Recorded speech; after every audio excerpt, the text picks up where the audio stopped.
So how not, being a young man from Louisville, or as it says on the jersey sometimes, the Ville, how nice is it for you, or not nice, to go back east on a long trip and then come back here to Southern California to the friendly confines?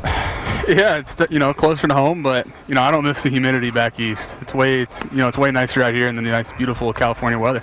It's been a wild few days here where we've had we were talking about it yesterday. You've got bullpen game yesterday, bullpen game on Monday. David Price, who we didn't think was going to be a starter, is a starter on Tuesday. Kind of walk us through what that's like for you as a catcher, as a receiver, and trying to make sure everyone's kind of on the same page and you got everything squared away.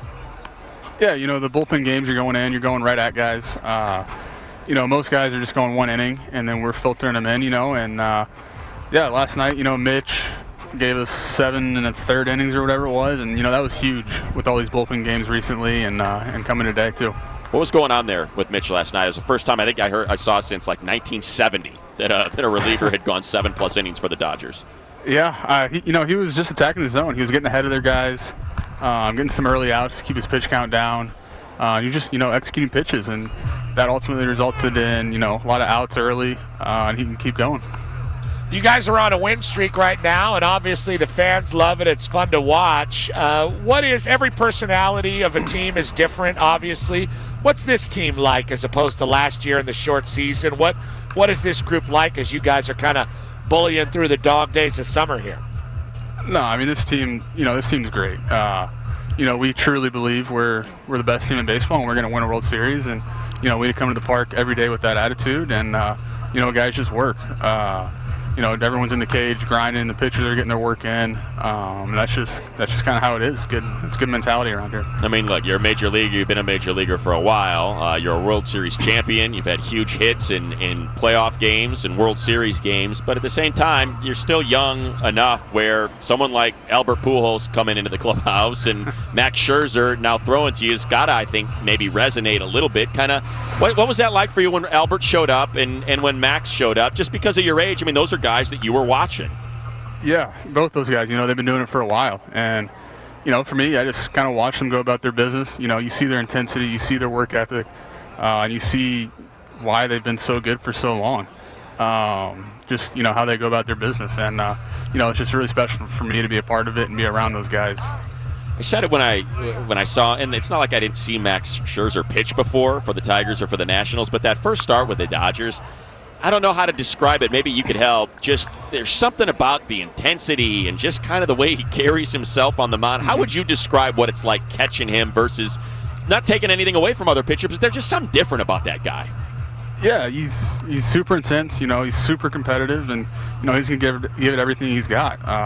He's gonna attack hitters and just go right at him and not back down. Will Smith is our guest, Dodger catcher and a young man out of Louisville. I said it in the intro, Will, before we let you go. Did you ever notice how that bird at Louisville, when you were balling out there, has teeth? And no birds have really, there's no such thing as birds with teeth in their beak. You ever think about that? I've noticed teeth. I have no idea the reason or anything behind that. Didn't really put too much thought into it, honestly. Until we just brought it up? I'm just saying, next time you see. Now, we don't want to plant a seed in Will's head that he's going to be thinking about the whole game. Like, why does that bird have teeth? I think it looks cool, but it is an interesting thing that's very different about the Louisville bird, compared to any other bird. Are you into horses like Walker Buehler or no? Yeah, I would go to the track back home, Churchill Downs, but no, he's owning some horses and stuff. I don't do any of that. Oh yeah? Does Buehler try to get you involved or anything like that? Yeah, he's always trying to sell something. It's a loser's game. Don't do it. Will Smith, everybody. Will, you're the best. Get back to it. We know you got a busy day. Oh, you know what? One last thing. Mm-hmm. Give us just kind of the challenge between A, you got to be a great offensive player, and B, you got to know your pitchers, and kind of what goes into all that when it comes to trying to juggle both of those things, being a receiver and an offensive player, and how much you got to dedicate to each of those. Yeah, it's it's a daily thing. I'm doing my homework as a catcher, preparing for the night for that pitcher and how we're going to attack their hitters. But then I'm also looking at their pitchers and coming up with a game plan that I'm going to take up to the plate, and it's just keeping them both separate, not letting one run over to the other and affect if I have a bad defense play, not affect my next at bat, or if I have a bad bat, not affects the next inning of on defense. Great stuff. Will, we appreciate it. Congratulations on all the success. We look forward to watching tonight. We appreciate you joining us here. Yeah, thanks for having me, guys. Thanks, Will.